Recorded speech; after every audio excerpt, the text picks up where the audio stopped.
Sometimes I like to imagine things. I pretend I'm a professional hockey player, or racing like Usain Bolt. When my teacher told me there was going to be a new kid in my class who did things a little differently, I wondered, how would he be able to play on the playground just like all the other kids?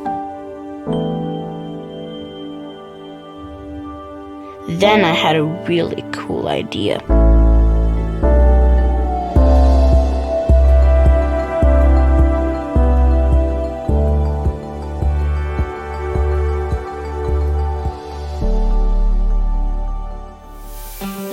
Well, it came about right from the class of grade 2 at Mattie McCullough Elementary School. They had Jager coming into their classroom, and Jager wasn't quite able to come the first few, I think it was the first 2 weeks of school. He was sick in the hospital in Calgary, and the teacher and the EA went in to explain to the class about who Jager was. He was a new student coming in, and kind of a bit about his wheelchair and his medical needs and what that would look like. And I think it was within the first few days of school that the kids were outside playing at the playground, and I believe it was one little boy who kind of thought, if this boy is in a wheelchair, this playground's not going to work for him, so how is he going to play? And so he brought that question to the grade 2 teacher and asked her, and she said, well, let's discuss it. And then what led into drawing some pictures of what they thought the playground should look like, of how Jager would play on it, and kind of just grew from there. I believe the teacher then thought, well, if you guys really think this is a need, let's go to the principal. Let's bring all of our drawings to the principal in your letter, and they took it to her, and she made it happen. She got the ball rolling with the community. So this is our Mattie McCullough playground, the Access for All. It started as an idea from students that came to me after our first week of school. We had a couple students that registered that were in wheelchairs full-time, and what the students noticed was that the kids couldn't play. They couldn't all play together, and they came to me with letters that said, this isn't right. We need a place where everyone can play together. And from that idea, we took it to our school council and talked about what we needed as an idea. And through word of mouth, we got connected with the Rotary Sunrise Club, who also felt that we needed something where everybody could come together and play. And that was the start. So this is the result of many conversations, many hours of research. Our students helped look through catalogs, came up with plans that they thought would work, and then we talked about what things would work, wouldn't work. The focus about accessibility isn't just for students with disabilities. We were looking for a playground where everyone could access. So moms in strollers and grandmas and grandpas that could come and play. It was a piece about connection and making sure that everyone had access to connect some way. So we looked at pieces that were for different interest levels, different strength abilities, and different heights, and from that we have created a space that is a place where birthday parties are had, where hockey teams come to train and dry land. We have Aspire comes to us and has picnics here. You'll notice that moms come to meet. It's brought back that sense of community that I think we had moved away from. And I love the fact that this is a place that will rival video games and rival staying in a house where they come out and play. And the laughter that we hear here, and we see the friends that they make from their neighborhood and their community is just something that is everything we imagined and hoped for. Rotary clubs became involved in this project independently of the school, just as somebody spontaneously decided that we should maybe be involved in something in the community that would have a long-term impact.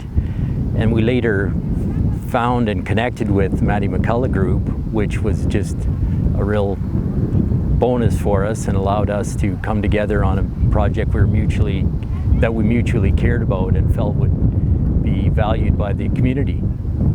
So I'd love the opportunity to talk to you about some of the pieces that were chosen for our playground.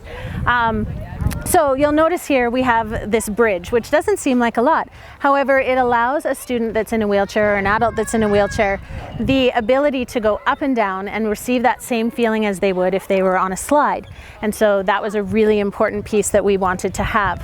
We'll have a piece of equipment here that allows students in wheelchairs to play with their friends on the merry-go-round, and so they can come in and it locks them in so that they're safe and secure. Other people come around here and then they're able to use the merry-go-round. This one is the only one of its kind in Red Deer, and it was important that we made a park that had pieces of equipment that we could bring together so that families could use and experience for themselves the first time. I love when you watch a family who's never been here before come and see, and the look on a child's face and the expression when they notice all of these different pieces of equipment that they may not have had access to before. This is another piece of equipment that was purposely placed here. So what this is it's an instrument box that the kids can play different instruments and sound. However, the neat thing about this is you'll notice it has a space here that a child who is nonverbal, who has a switch, is able to push, and it takes this to a whole other level that kids can play with. So for a change, a child who isn't verbal is needed in order for those things to happen for kids. And so it's a really neat piece of equipment that we've seen used where kids are like, I need you to come over here because you need to plug your switch in so we can make more music. So it's really magical that way. So this piece of equipment we lovingly call the witch's hat, and it allows for many different activities. So if we have a child who likes the sense of spinning but isn't strong enough to climb, they can climb in through here and just have a seat. It allows those kids who really like heights the ability to climb all the way to the top. If they get a little bit scared partway through, it allows them to stop. And so again, it's another piece that allows for many different modalities if they're building their strength, if they like the movement, but it allows a bunch of kids on at the same time. But what I really love about this piece is they need to work cooperatively together in order to make it work. It's quite a heavy piece of equipment, and so they need to communicate and talk together in order to get this piece of equipment moving together for everyone to enjoy. So our zip lines were another piece that the kids were really impressed and wanted. And what they wanted about it was that it would allow them the chance to play with the other students in our school who might have some accessibility needs. When we looked at it from a community standpoint, we recognized that it would allow younger children the ability to play with their parents or their older siblings as well at the same time. And so it's a really neat piece of equipment when you watch the ability that happens, and we see the kids racing and talking as they're sliding back and forth. It's a really, really neat piece that helps build that connection for sure. So this is another swing that we chose. This would allow somebody in a wheelchair the ability to be transferred into here and would allow them to swing. It also allows kids to swing together, which brings that connection piece. It allows smaller children a safe place to swing to build up that bravery before they move a little bit higher. So it's another really nice connection piece that allows people to play together. The design of the project really was the cooperation between our subcommittee of equipment people, which was Kim Kirkwood, who was vice principal at the time of Maddie McCullough and has a special education background plus a career long-term working with kids. So her understanding and knowledge of what kids needed. We also had an occupational therapist who was one of the Rotarians that were involved, and another person on the committee was an engineer. So we brought these together with knowledge brought by the equipment suppliers and put it all together and developed what we knew would be a success. And I guess I should also add, we did work with one other group, Parkland School here in Red Deer, which have an inclusive playground, and we did check in with them early in the development to understand what challenges they had already dealt with and resolved. I think definitely there's the awareness in everything that we do now for a project with Rotary that we need to ensure there is that accessibility, whether or not it's establishing a fundraising event that we have to make sure there's the accessibility for all persons to be there. I'm not sure that we had that level of experience before or awareness.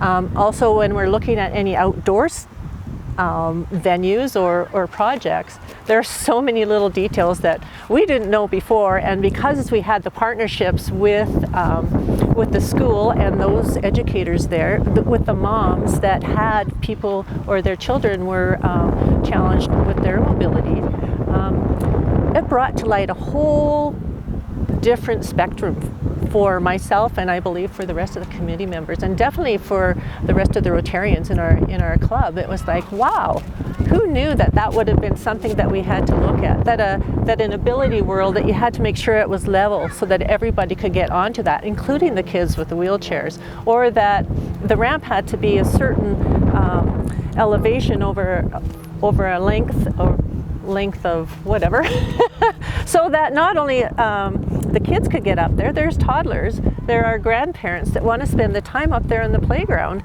and they can all do it. It's just, it's really cool. Personally, I've found this project to be a lot of fun and a really positive experience. I was fairly new to Red Deer, even though I'd grown up nearby, but it was really a great opportunity to travel around the city when we were first looking for a physical location, and then to meet so many people both within Rotary and within the community that wanted to do something this good. And it was just neat to see people during the actual physical build that were here operating drills and digging holes and pushing wheelbarrows.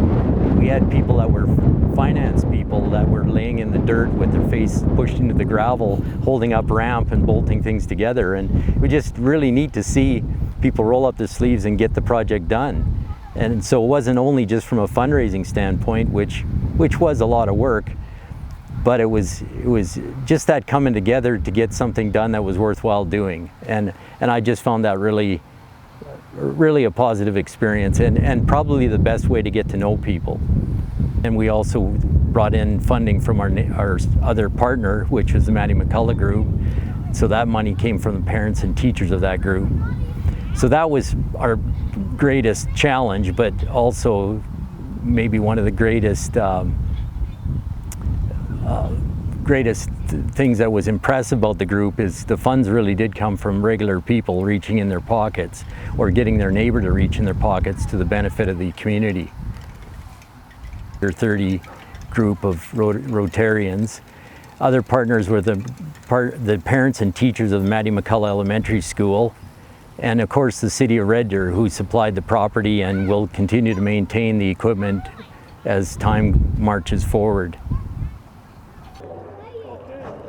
I'm Christina. I currently sit as the secretary on the Make a Move with Jagger Foundation.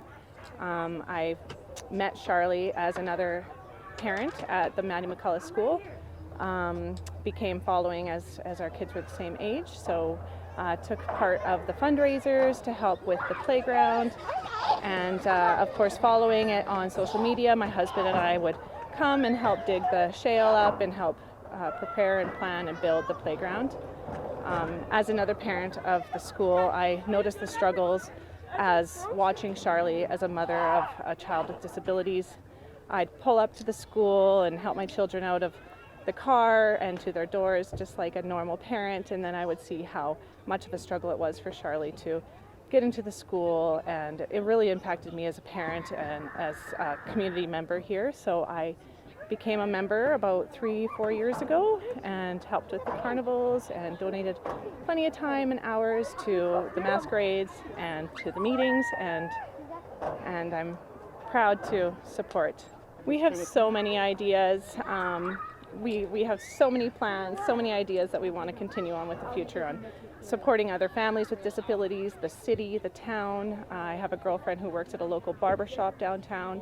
She's mentioned how downtown is not accessible for wheelchairs and how much important this is to not only playgrounds and schools but to our community. So it's amazing to see what this can turn into as just a small, group of parents who are trying to make a difference to our school.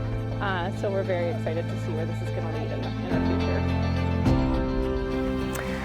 Like, I know just from the playground stand of view that only 10%, you know, from my understanding, correct me if I'm wrong, but only 10% is required to be accessible, which is a small ramp on a small platform. That's not enough. I don't see why it's not 100%, because if somebody like Jager can use it, then everyone can use it. So I don't understand why you wouldn't even take that into consideration first. That should be the number one. If you have a business, why wouldn't you want everyone to access it? So, yeah, think about everybody. Just think of everybody when you're building or thinking of anything or designing something. Just think of the Jagers who want to use everything just like everybody else, but they're very limited how to access it. So when you're thinking of that kind of stuff, think of the Jagers in your life. Okay, ready? Up and down. It's time to play!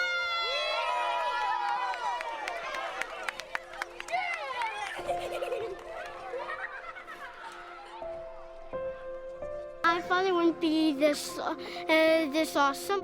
It's way more than I expected. I thought it would like kind of not be as awesome as this mostly. I thought it would be one little piece of equipment. It would take 3 years to get what we have now, so not what I imagined at all. This is different because everybody can play on it, not just us. And kids with autism and kids with Down syndrome, they can still play on this park. The ramp continues up to all the way up to the top. There's like a giant fidget spinner and like flying saucer swings. On the way, there's like stops like bells and laughing machines and stuff that they can touch, and it makes sound and stuff. I would be playing with them probably on the boat or the swings a lot. We will play with them like they're just like us. We include them, and with this playground, we get to play with them more than we would play on them on that playground. He's happy because now he can play on the park with us, and Fallon can too. They say Barrier Fit really is to the full potential. One of Jager's friends came up and said, I want to take Jager. I said, sure, go ahead. And I actually got to sit back on the sidelines with the other moms and have our little mom chit chat. And when it was time to go, for the first time I could say, Jager, let's go. I've never been able to say, like, call him out from a group setting without a parent present. So that was a really cool experience, really emotional experience. Yeah.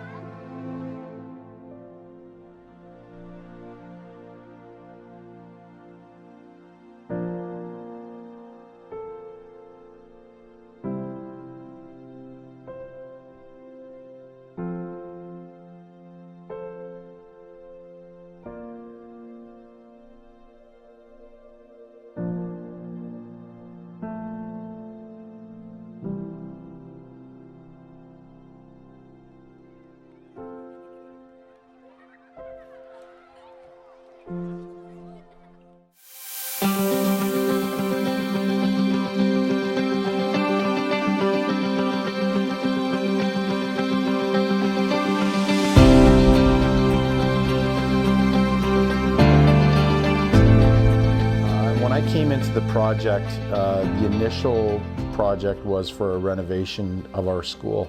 We reached a critical mass point where we were going to be getting, the renovation was not going to happen, and we were going to move into a rebuild of our school. George Barry, I'm the principal owner of Barry Architecture and Associates, and on the West Park Middle School project in particular, I'm the prime design architect and the principal in charge and design lead.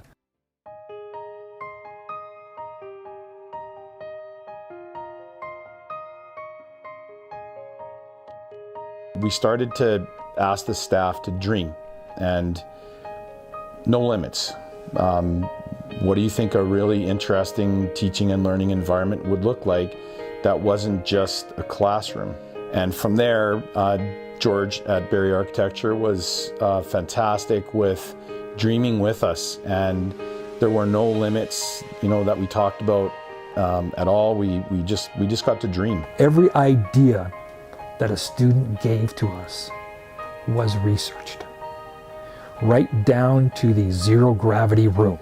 George was great at getting a building committee of our students together, and we started to meet with the students, and George said the same thing to the kids as we did, and that was think and just dream. And kids are not bound by the adult world. Their sense of play and their sense of imagination forced us into places that would make some systems that would be within the building uncomfortable. What's unique about the project is basically the entire project.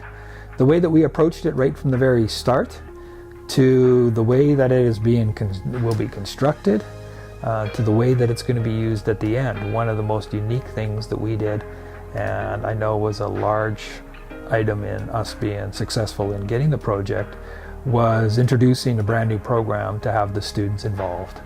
The students at West Park Middle School literally designed the school.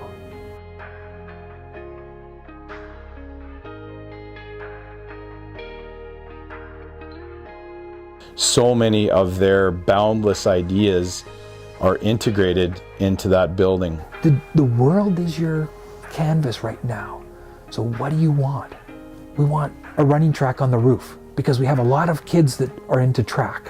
One kid said, we want an anti-gravity room where you can go in, hit a switch, and you have zero gravity and you can float around. They wanted a treehouse in their school. They've got a treehouse in their school. They wanted lockers that they could open with their thumb. They wanted plug-ins in their lockers so that they could charge their phones. So we've put a USB charging station in there. But another area that really we found to be incredibly and almost an emotional touch in a lot of ways was West Park has a strong connection with foundation and pathway students. Those are students that have some learning challenges or some mobility challenges, and the students at West Park made them the priority. They have the best location in the school.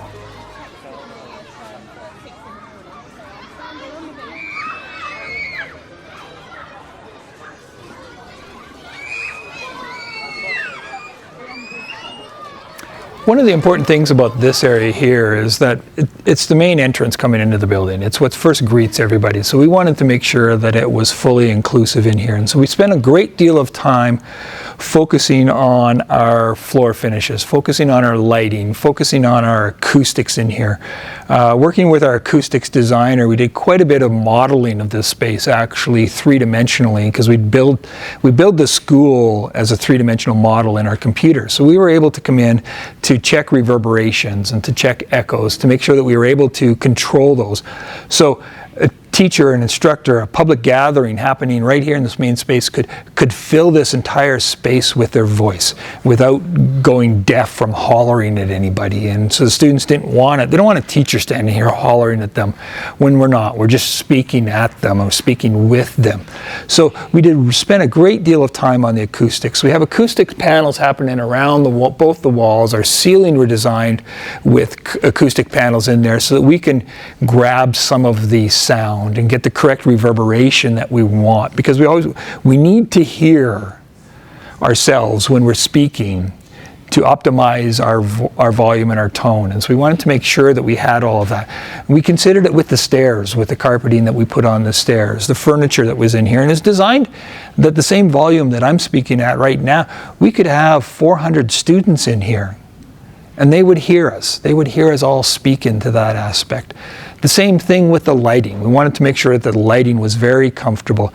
So we use no direct lighting. All of our lighting is indirect lighting. And with using indirect lighting, we can actually reduce our energy load because we don't need as much light then, because we're bouncing it off of surfaces. So we look at what we call the CRIs, the color rendition index, so that we can get that reflectivity of the paint coming off. So we have the right color in there. So we can reduce the amount of light that we're using. We have a variety of light that's in here. It's all LED lights, but we have some architectural lights that are up there in the ceiling that we can change the colors on. If they want to do something special in here, we can just change the colors. We can turn the other ones off and put the colors on there. There's also a product in here that we call Solar Tube that brings natural daylight into it, so we can get that natural light coming in. It really creates some strong ambient lighting happening around there and eliminates the glares. The few glares that we see on our concrete floor here now. We can eliminate those completely by changing the color rendition of the LED lighting that we have up there. So people that have sight problems that don't want bright glares, we can control that. People that have hearing issues, they're not going to have strong echoes coming. As we age, we have a lot of hearing damage coming off situations, so it's harder to control that. But with the acoustic panels that we have created around the walls and on the ceilings, we've created the right level of absorption of that sound, and so we can get the correct reverberation too. So it's the little technical stuff, and we taught the students about it, not all the technical aspects behind it, how we did all the calculations, because I can't explain a lot of it to you.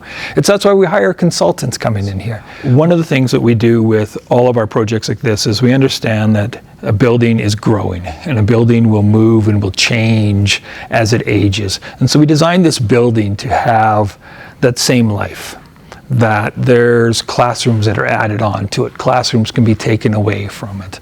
Rooms can have uses changed. We can move a science room from one area to another if need be. They haven't been that fully developed. Even behind us was the Learn and Resource Center that's utilized more now as a 3D maker space, and as even during our design processes, things evolved and changed. What was supposed to be planned by Alberta Infrastructure of having computer spaces are a thing of the past. We all have a computer with us most of the days, and the students come in here do. It's called a phone. And so we don't need to have dedicated computer spaces. We can utilize those for different things. And as the technology changes, it can go on.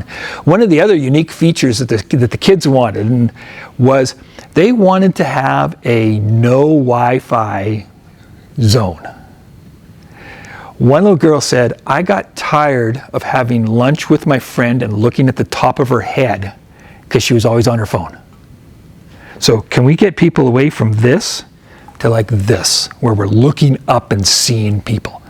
This is what a grade 7 student came to me at. So I went home and asked my daughter, who was in university and becoming a teacher, hey, what would you think of that? She goes, well, as a future teacher, I think that would be a great idea. As a grade 7 student, I think it was a crazy idea. I love my phone. But they wanted to have those spaces. They wanted to have it. So we've developed the technology in here that in the future, if we wanted to have that, now there's security reasons why we don't want to do that. As a new principal at West Park Middle School, one of the things that I've really appreciated is the open concept of this building. The design is such that is very welcoming and very inclusive even by nature. When the garage doors to each classroom are open and the doors to each space are wide open, it's easy access for all kids. And so when we're teaching, we have students transitioning at different times based on what they need from that class. If they can only sustain that class for, say, 15 minutes at a time, it's easy for them to walk in and be relatively unseen as they're doing it. They're not disruptive to the class in any way. Students also can leave a class when they need to go to a different space or for programming or support services or anything like that. It's a very, very welcoming, easygoing atmosphere with lots of fluid movement from students and teachers alike.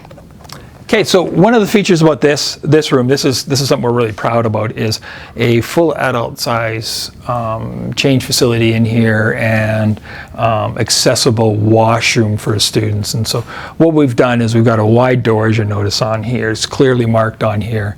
One of the other features is we have the occupancy pad on the handle side, which is very important to have. It's the continuity, having that connection. We've also have it illuminated in green. So basically green is saying it's go. You can go in there. By pressing the pad, it's going to automatically open the door for you. And it's a very light press. So it opens up. We've got a lots of hold open time in there, wide door so we can get a wheelchair plus a support worker in there, or a lot of time individuals in wheelchairs may have assist dogs, and so this is why the standard door width is a little bit more on here than in a regular bathroom door. So once we're in there, then the occupant that's in there, when he locks both the doors here, this will turn to red to indicate that basically stop, this space is being used. So it's a very important space, and the size of children coming in, we wanted to make sure it's a large room. Okay, so this change table is very important. It's designed to handle the size of the students fully on here, so they're not hanging off of something. And it was designed to have drawers in the front for products that they need to clean up students, to help them live their life to the full, so that anybody can be utilizing it. So this was a very important feature on here. And we also have some portable stairs that can move around to help students that have slight mobility issues but can still walk up but need the assistance in changing or getting cleaned up. So this was a huge element coming into there. It's a pretty expensive piece of furniture coming in here, but it was well worth every penny that the school board paid to have it brought in. The students wanted it. The other big aspect in this area is above us we have a transfer rack. To be able to move a student, to move an individual from a wheelchair up onto the lift, that there's a harness that can come on and these slide really easy. So we're not putting strain on the aid workers or on an instructional's back and their body in doing it, that we can use the harness and use technology to the point. And so it's something that we don't see in many schools. I don't know if I could tell you another school where we have a facility such as this coming into here and putting on that, and it slides really easy on Teflon wheels happening up in there, and so we can have a student in a wheelchair here and put them up onto here without having a lift. Very important. Other feature that we have in here is a barrier-free toilet that is accessible from both sides. We have drop-down grab bars happening onto it, handles on the back side, so it's easy for somebody that can move from a chair onto the toilet to utilize it themselves. Directly beside it, we do have an emergency call button. So somebody is on the toilet, they're in here themselves, they can hit that call button right off the bat. Nice, clear writing happening on here, and as you notice that it is an audible and visible signal that comes right away. It's very important to do. We've really paid attention in this room to the small design features, such as having its own 2-stage alarm system up in here, that in the case of fires going off, this is activated in here. The alarm is going off as a strobe before it's hitting into the full scream of the siren.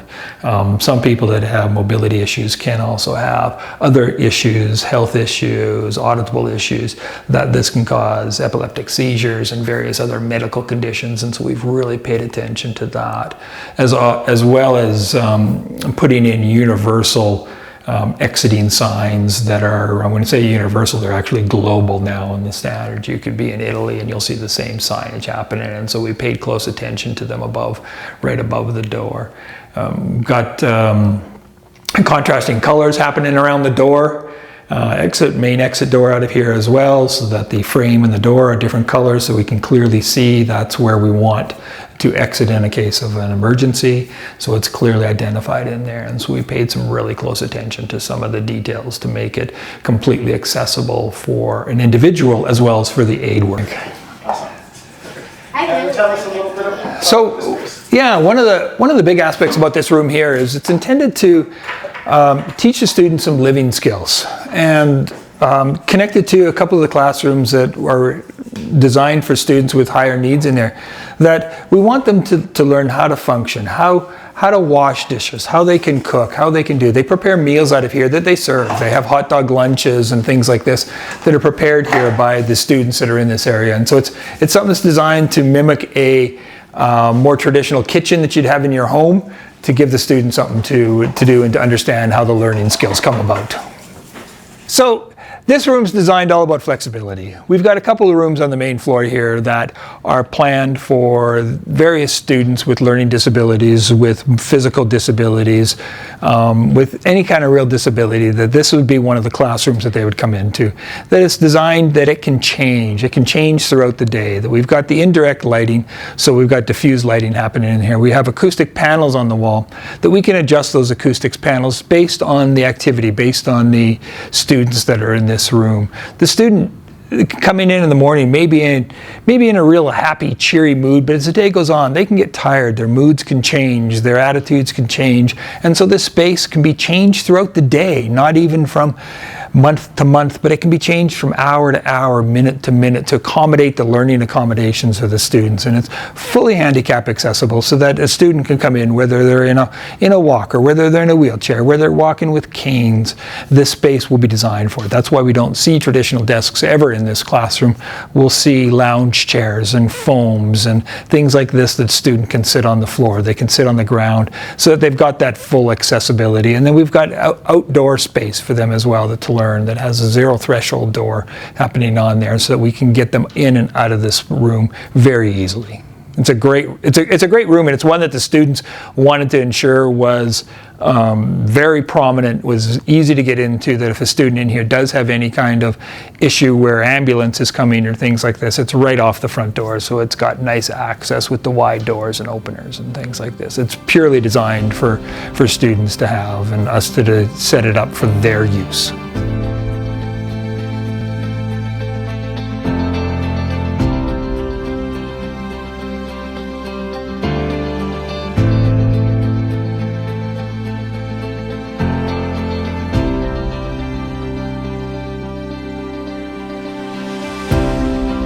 Workings of the elevator, and you can see that pipes that go up and down there like that, and then you take my key fob, you can go around to the side.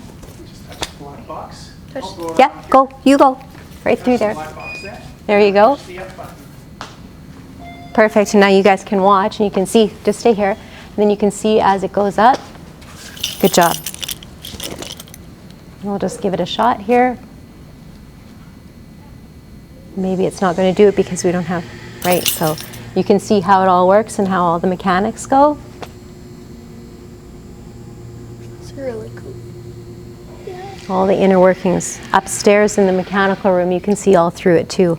And that was the design there too, that we're supposed to be able to see all the inner workings of the mechanical.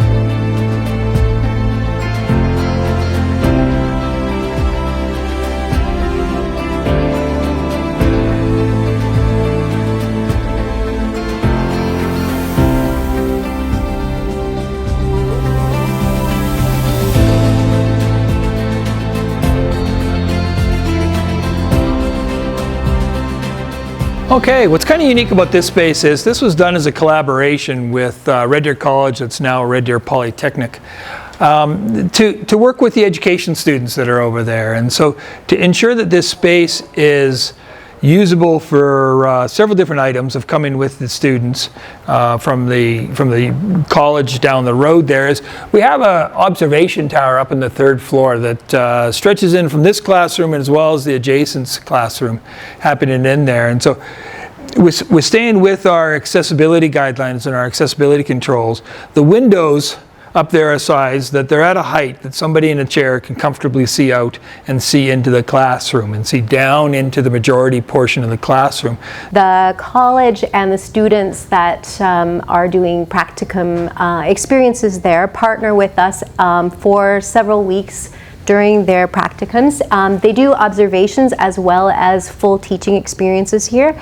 And so this would be one of the classrooms along with that classroom that is joined to this classroom that they would use. The observation deck upstairs is where their facilitators might view them teaching and their experience teaching, or it would be where student teachers observe seasoned colleagues that are teaching, and they observe classroom management skills, proximity with students, teaching delivery methods, and much, much more. And it gives them a broader experience or a been there experience as they grow in their own profession.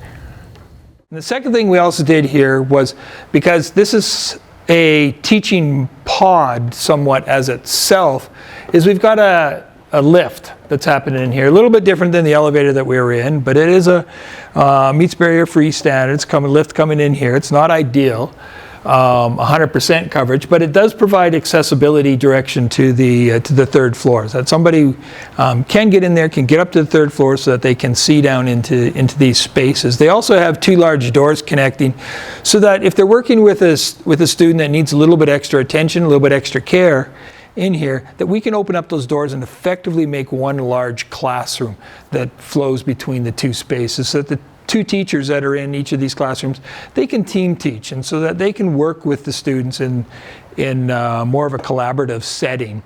And the other purpose of the observation platform up in the 3rd floor is that if there's a student that is having issues in class, whether it be learning disabilities, whether it be attention disabilities, physical disabilities, that we can have experts come in, can observe it without being invasive into the classrooms, that can then provide teaching assistance to the instructors that are in this classroom so that they can perhaps work better with that student.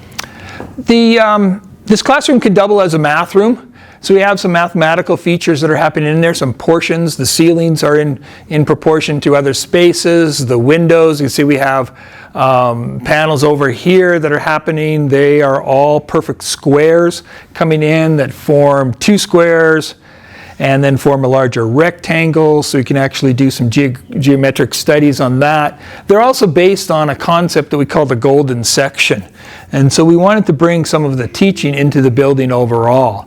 On the south wall, we have what we call 9 squares, which is a very mathematical imagery that comes out of actually way back into the Italian Renaissance period. Things were proportionally 9 square into that to form a perfect square in that. And so a lot of the building is accessible for teaching itself. We tried to design this building so that not only is it accessible for students and movements happening around there. It's really important in education to consider diverse learners more and more as the years have progressed. We've seen a wide variety of different styles and preferences in learning, and that's within the spectrum of education.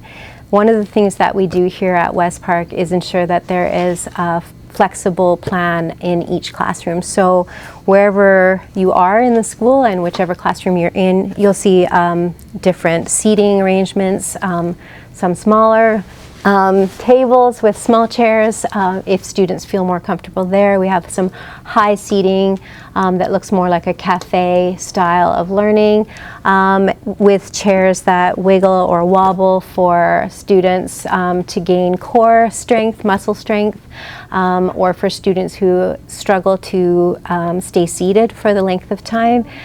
So it's just really important to have a variety of styles and tools in the classroom. One of the things that we do often here at West Park is we have the tools that are necessary for every student to regulate, not just for specific students, and they circulate in the classroom. So it's very common to see things like a stationary bike or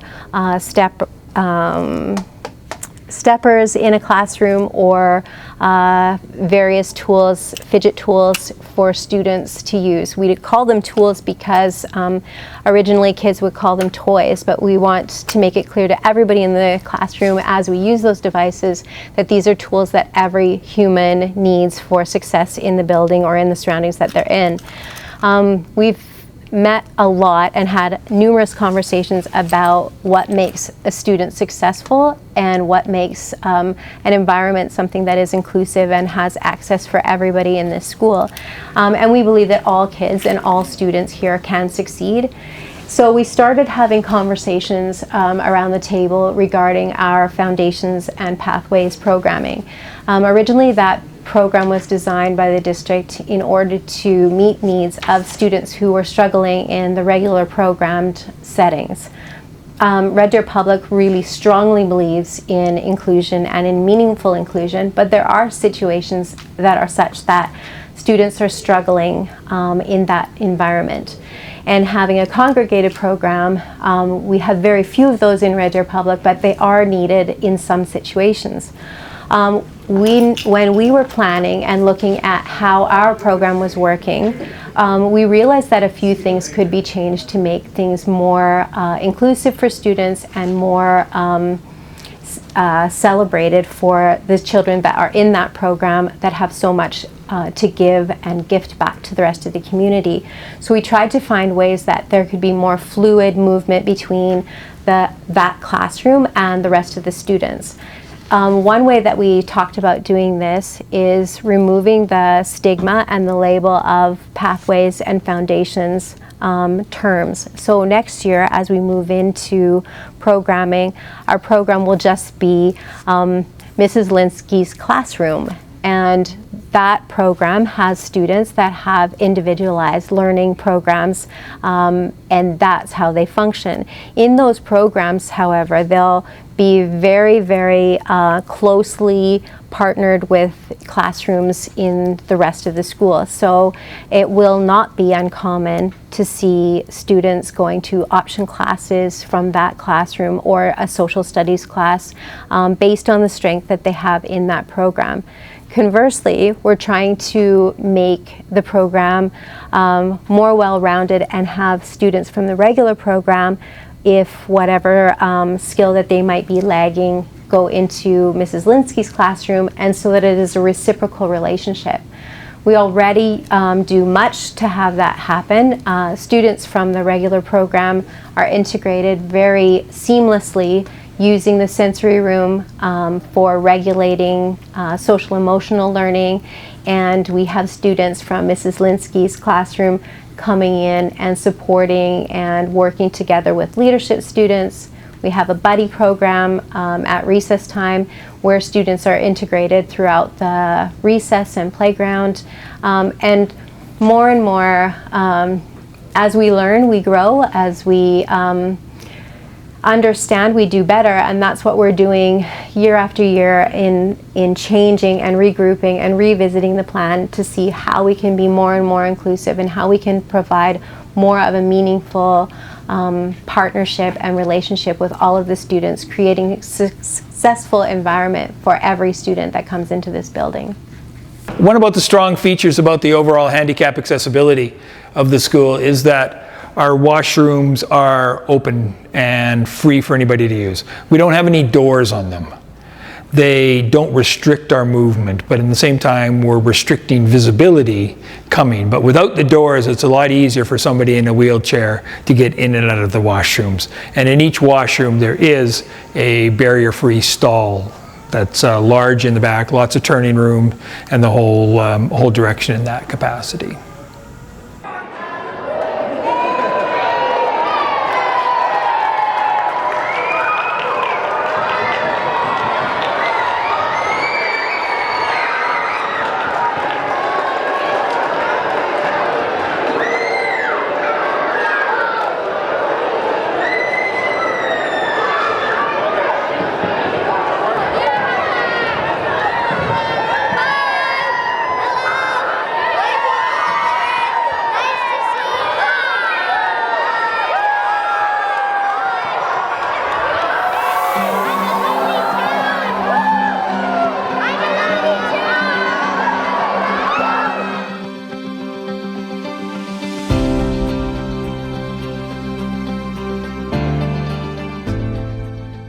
Capstone being a master plan community, it does have a strategic vision associated with it, and the city of Red Deer is trying to achieve that.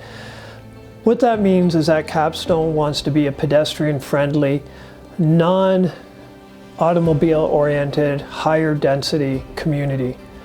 We anticipate having approximately 2,000 homes that are condominium homes or rental homes, in addition to all kinds of commercial uses such as cafes, bakeries, and other amenities associated with the area that are walkable and accessible for all. The different infrastructure that we put in place was put in place from that lens relative to inclusivity and accessibility. So some of the features associated with that from an accessibility and inclusivity basis were things like road crossings that you didn't have to step down on, for example. tactile surfaces for the visually impaired. The notion that we could shut down an entire street to accommodate all walks of life when we had special events and permitting going on. The fact that we created wider pathways and bike trails so that folks on those trails were could easily, from a mobility perspective, get around. And those were some of the features that we incorporated in Capstone. In addition to that is seating that is accessible to everybody, regardless of ability or disability, relative to things like seating around the fountain and other aspects. The Capstone project has been a long-term project for the city of Red Deer, in that it started back when the city moved the old civic yards.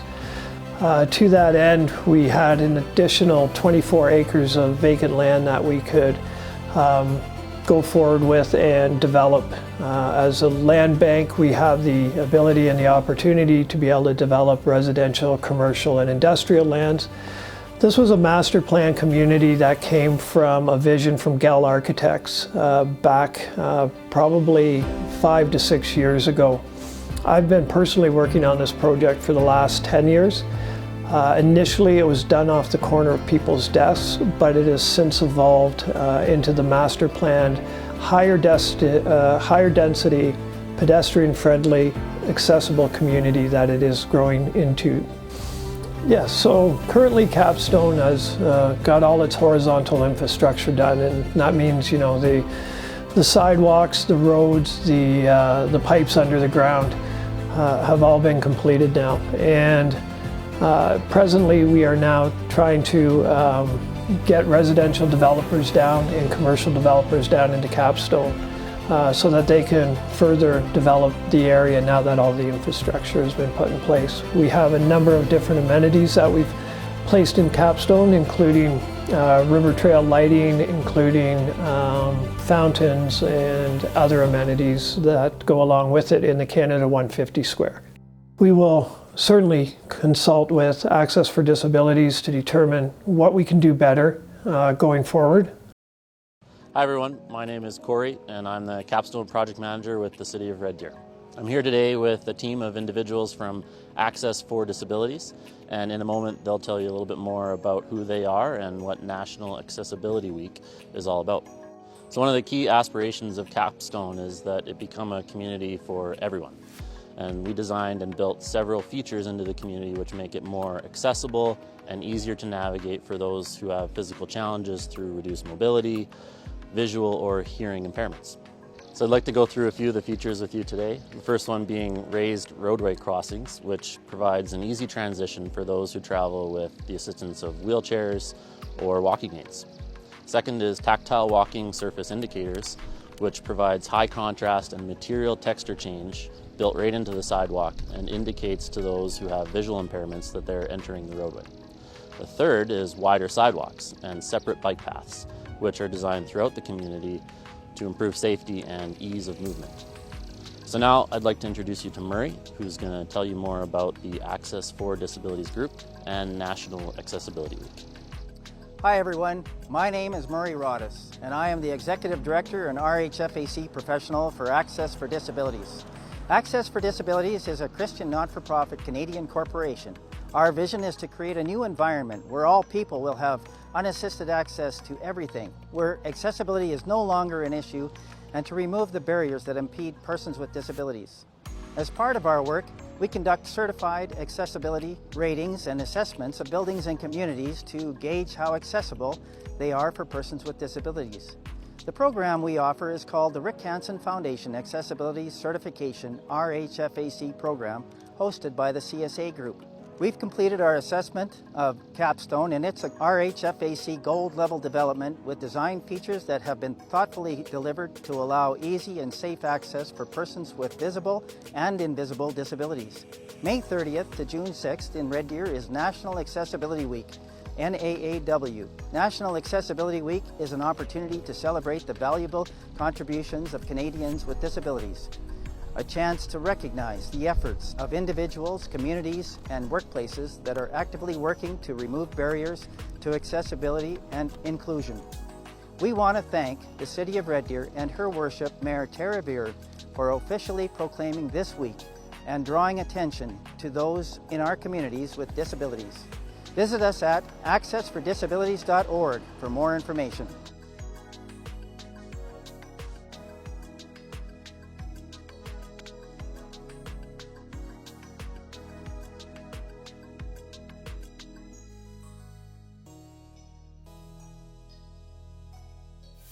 Thank you.